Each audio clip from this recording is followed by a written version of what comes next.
They worshipped, so they said, the great old ones who lived ages before there were any men, and who came to the young world out of the sky. These old ones were gone now inside the earth and under the sea, but their dead bodies had told their secrets in dreams to the first man, who formed a cult which had never died. This was that cult, and the prisoners said it had always existed, and always would exist, hidden in distant wastes and dark places all over the world until the time when the great priest Cthulhu, from his dark house in the mighty city of Rillier under the waters, would rise and bring the earth again beneath his sway. Some day he would call when the stars were ready, and the secret cult would always be waiting to liberate him.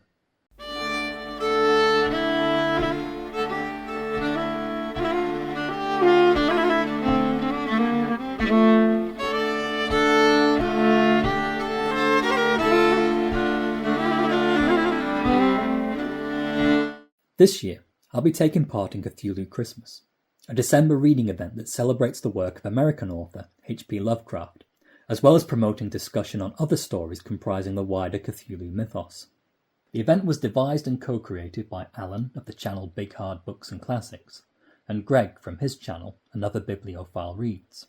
I was introduced to this event through a recent video by Michael K. Vaughan, and I've left a link to each of their respective channels below for further reference. To take part in Cthulhu Christmas, participants can read any story by H.P. Lovecraft, or a story by any author writing in the Cthulhu mythos tradition. My reading plan for the month is to read and hopefully review each story in this edition of H.P. Lovecraft, The Classic Horror Stories. I first bought this as an affordable introduction to Lovecraft in, I think, 2016, and I've been looking for an excuse to go back and reread the stories from beginning to end for at least the last 2 years.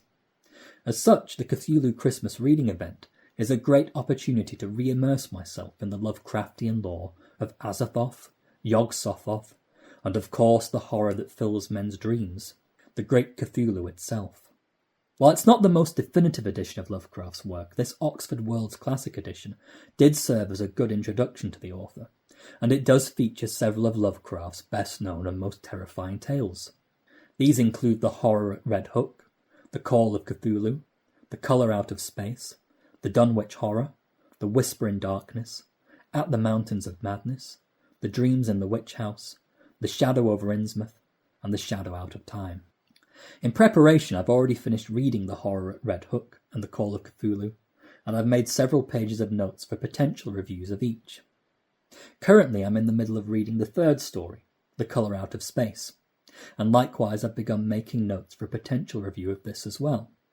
As always, there's a potential fear that reviewing every story in this collection will prove to be far too ambitious or overwhelming, especially given my current lack of time and energy needed to sustain the channel. Nonetheless, I am hoping to at least get one of these Lovecraft stories reviewed and uploaded before the end of the month. As well as the Lovecraft collection, I'm also going to be reading a couple of other recent purchases in the Lovecraftian tradition.